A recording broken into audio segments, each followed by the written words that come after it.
Emily had dreamed about this day since she was a little girl. Every detail of her wedding had been planned with love and care, from the elegant white roses lining the church aisle to the soft music that floated through the air. Sunlight streamed through the colorful stained glass windows, filling the church with a warm glow that made everything look magical. Friends and family smiled as they took their seats, whispering excitedly about the beautiful ceremony that was about to begin.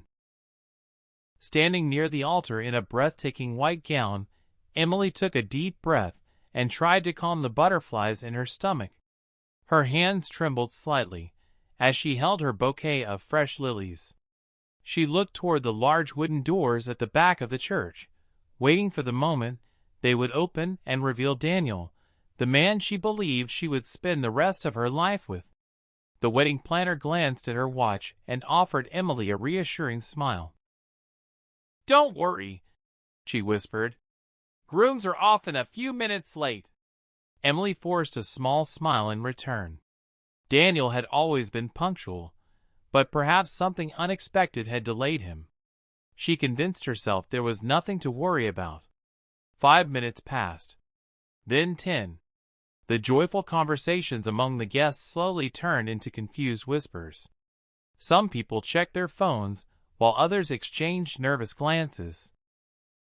Emily's parents stood nearby, trying to hide the concern growing on their faces. Emily's father pulled out his phone and called Daniel. The call went straight to voicemail. He tried again. The same result. "It's probably just a dead battery," he said, though his voice lacked confidence. Emily nodded, but a strange feeling settled deep inside her chest. Daniel had promised her countless times that nothing in the world would stop him from showing up today. He had looked into her eyes only yesterday and said, "Tomorrow will be the happiest day of our lives." She wanted to believe those words. Another 15 minutes slipped away. The organ music had stopped. Even the children, who had been laughing moments earlier, had grown quiet. The church suddenly felt far too large, filled with an uncomfortable silence. Emily reached into her purse and dialed Daniel herself. His phone was still turned off. She sent him a message. "Where are you? Everyone is waiting. Please tell me you're okay." The message remained unread. A wave of panic rushed over her. She remembered that Daniel had seemed distracted during the last few days before the wedding. Whenever she asked what was wrong, he simply smiled and said he was feeling nervous like every groom. She had believed him. Now she wasn't so sure.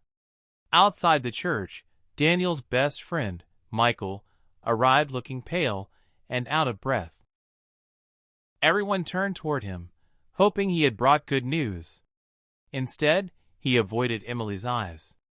I'm sorry," he said quietly. Emily stepped forward. "What happened? Is Daniel hurt?" Michael swallowed hard. "I went to his apartment this morning because he wasn't answering my calls. The place was empty. His clothes are gone, and his landlord said he left before sunrise." The words struck Emily like a bolt of lightning. "No," she whispered. "That can't be true." Michael lowered his head. He didn't leave any message. No one knows where he went. Emily felt the room spinning around her. The bouquet slipped from her hands and fell onto the polished floor. Tears blurred her vision as reality crashed down on her. The man she trusted with her heart had disappeared without saying goodbye. One by one, the guests quietly began leaving the church. Some hugged Emily's parents, while others simply walked away, unsure of what to say. The beautiful decorations that had looked so magical only an hour earlier now felt like painful reminders of a dream that had been destroyed. Emily remained standing at the altar, unable to move. Her wedding dress suddenly felt unbearably heavy. Every promise she and Daniel had made seemed to vanish into silence. As she wiped away her tears and prepared to leave the church forever, she noticed someone she had never seen before standing near the entrance. A tall man in a dark suit watched her with calm, thoughtful eyes. After the last guest walked out, he slowly approached her. "My name is Alexander," he said gently. "I know today has been the worst day of your life. But if you'll give me just 5 minutes, I have a proposal that could change both of our futures forever." Emily stared at the stranger in stunned silence, unable to imagine that her story was only just beginning. Emily stared at the stranger, unable to understand why anyone would approach her at a moment like this. Her eyes were still red from crying, and her heart felt too heavy to care about anything he had to say. "I'm sorry," she said quietly. "I don't think this is the right time." "I understand," the man replied calmly. "But I promise I'm not here to make your day worse. Please, just 5 minutes. If you still want to leave afterward, I'll never bother you again." There was something sincere in his voice that made Emily hesitate. She looked around the nearly empty church. The guests had gone, the musicians were packing their instruments, and the flowers that had once symbolized happiness now reminded her only of heartbreak. With nothing left to lose, she nodded. The man led her to a small sitting room beside the church. He waited until she had taken a seat before introducing himself. "My name is Alexander Hayes." Emily folded her hands tightly in her lap. "You seem to know who I am," she said. "I do," Alexander admitted. "Not personally. I was invited to today's wedding by one of your family's business friends. I happened to witness everything." Emily looked away, embarrassed. "So you saw me become the bride everyone will gossip about. I saw someone who didn't deserve to be treated that way." His words surprised her. For the first time since Daniel disappeared, someone wasn't looking at her with pity. Alexander reached into his jacket and placed a small photograph on the table. It showed an elderly woman smiling warmly from a hospital bed. "This is my grandmother, Margaret." Emily picked up the picture carefully. "She's very ill," Alexander continued. "The doctors believe she doesn't have much time left. I'm sorry." "Thank you." He paused before continuing. "My parents died when I was young. My grandmother raised me. She sacrificed everything so I could have a good life. Now she has only one final wish." Emily looked back at him. "She wants to see me married before she passes away." Silence filled the room. Emily wasn't sure where the conversation was leading, but she had a feeling she already knew. Alexander took a slow breath. "I've spent my entire life focused on building my company. I always believed there would be time for love later. I was wrong." Emily listened without interrupting. "My grandmother's condition has become worse over the past week. She keeps asking when she'll finally meet my wife." He looked directly into Emily's eyes. "That's why I'm here." Emily blinked. "You can't possibly mean—" "I do." Alexander leaned forward. "I'm asking you to marry me." Emily stood up immediately. "Are you out of your mind?" "I know how impossible it sounds. It sounds insane." She began pacing across the room. "My fiancé abandoned me less than an hour ago, and now a complete stranger is asking me to marry him. I understand your reaction." "No, you don't." Tears filled her eyes again. "You have no idea what I'm feeling." Alexander remained silent until she finally stopped speaking. "You're right," he said softly. "I don't know your pain. But I do know what it feels like to watch someone you love run out of time." His calm honesty made Emily pause. He wasn't trying to pressure her. He was simply telling the truth. Alexander reached into his briefcase and removed a folder. "This isn't a romantic proposal." He placed it gently on the table. "It's a legal agreement." Emily frowned. "What do you mean?" "A 6-month marriage. No expectations beyond kindness and honesty. When the 6 months are over, we'll quietly divorce if that's what you want." Emily stared at the papers without touching them. "And why would I ever agree to something like that?" Alexander answered without hesitation. "Because I know your family paid for this entire wedding." Emily's expression changed. "I also know your father borrowed money to make today perfect." She looked shocked. "How do you know that?"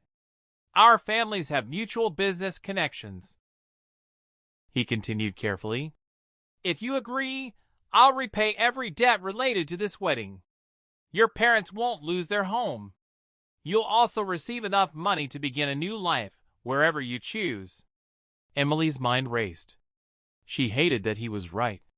Her parents had spent years saving for this wedding. Daniel's disappearance had left them not only heartbroken, but also buried under financial stress. "I don't want your money," she whispered. "I know. I'm offering you peace of mind." Emily walked toward the window.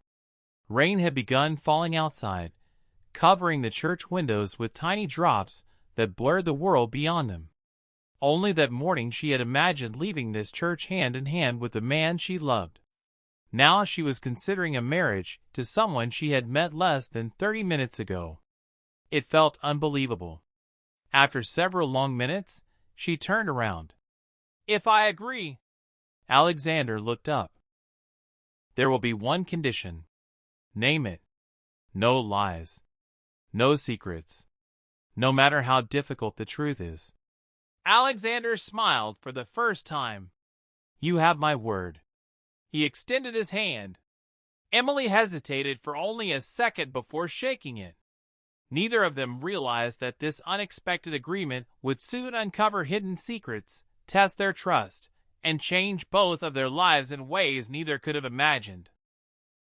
The marriage that had begun with a simple contract slowly became something neither Emily nor Alexander had expected. What started as an agreement between two strangers turned into a partnership built on respect, honesty, and quiet understanding. During the first few weeks, they lived like polite roommates. They shared meals, attended family events together, and visited Alexander's grandmother at the hospital almost every evening. Margaret's health remained fragile, but every time she saw the two of them holding hands or laughing together, her face lit up with happiness. Emily soon realized that Alexander was nothing like the cold businessman people described. He was patient with everyone around him, treated his employees with kindness, and always kept his promises. When Emily decided she wanted to return to college and finish the degree she had postponed for the wedding, Alexander quietly paid the tuition without expecting anything in return. "You don't owe me anything," he told her. "I simply want you to have the future you deserve." Emily never forgot those words. Little by little, the walls around her heart began to disappear. She found herself smiling again, something she thought she had forgotten how to do after Daniel vanished. Alexander noticed the change but never pushed her. He respected her space and never demanded affection. Somehow, that patience made Emily trust him even more. 6 months passed faster than either of them expected. On the final day of their agreement, the divorce papers rested untouched on the dining table. Neither of them mentioned signing them. The silence between them felt heavier than ever. Finally, Alexander spoke. "I'll understand if you want your freedom back." Emily looked down at the papers, but said nothing. Before either of them could continue, Alexander's phone rang. He answered the call, and his expression immediately changed. "What?" A long pause followed. "I'll be there." He ended the call and looked at Emily. "My grandmother passed away peacefully this morning." Emily's eyes filled with tears. Without saying a word, she wrapped her arms around him. For the first time since they had met, Alexander allowed himself to cry. A few days after Margaret's funeral, life slowly returned to normal. Then, unexpectedly, someone from Emily's past returned as well. Daniel stood outside her house carrying a bouquet of flowers. He looked thinner, older, and filled with regret. "Emily," he said quietly, Please hear me out. She stared at him in disbelief. I made the biggest mistake of my life. Daniel admitted that he had panicked on the morning of the wedding. The responsibility of marriage had terrified him, and instead of facing his fears, he had run away. I've regretted it every single day, he said.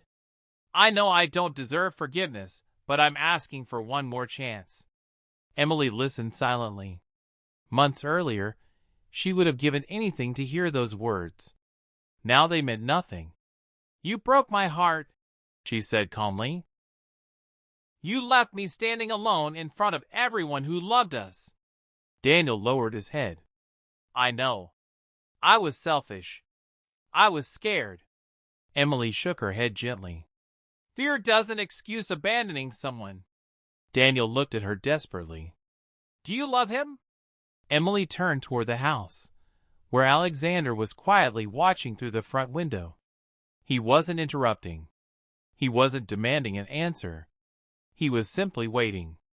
Emily smiled softly. When you disappeared, she said, I believed my life had ended. She looked back at Daniel. But sometimes losing the wrong person makes room for the right one. Daniel closed his eyes, realizing he had truly lost her forever. Without another word, he turned and walked away. Emily stepped inside the house. Alexander stood in the hallway, unsure of what to say. I don't want a divorce, Emily whispered. He looked at her in surprise. You don't? She smiled through happy tears. This marriage stopped being temporary a long time ago. Alexander laughed softly. I was hoping you'd say that. He reached into his pocket and pulled out a small velvet box. I actually bought this weeks ago. Emily's eyes widened. You planned this? I just wasn't sure whether you'd still choose me. He opened the box to reveal a beautiful diamond ring. This time, he said with a warm smile, there's no contract, no deadline, and no conditions. He knelt on one knee. Emily Hayes, will you marry me again? This time for love. Tears streamed down Emily's face as she nodded. Yes. Alexander slipped the ring onto her finger, and she pulled him into a joyful embrace. Months later, they stood once again inside the same church where Emily's first wedding had fallen apart. This time, the church was filled with laughter instead of whispers, hope instead of heartbreak, and promises that came from two hearts completely certain of their future. As they walked down the aisle together, Emily realized that life sometimes takes away the plans we desperately hold on to, not to punish us, but to lead us towards something even better. Their first wedding day had ended in heartbreak. Their second began a lifetime of love. The end.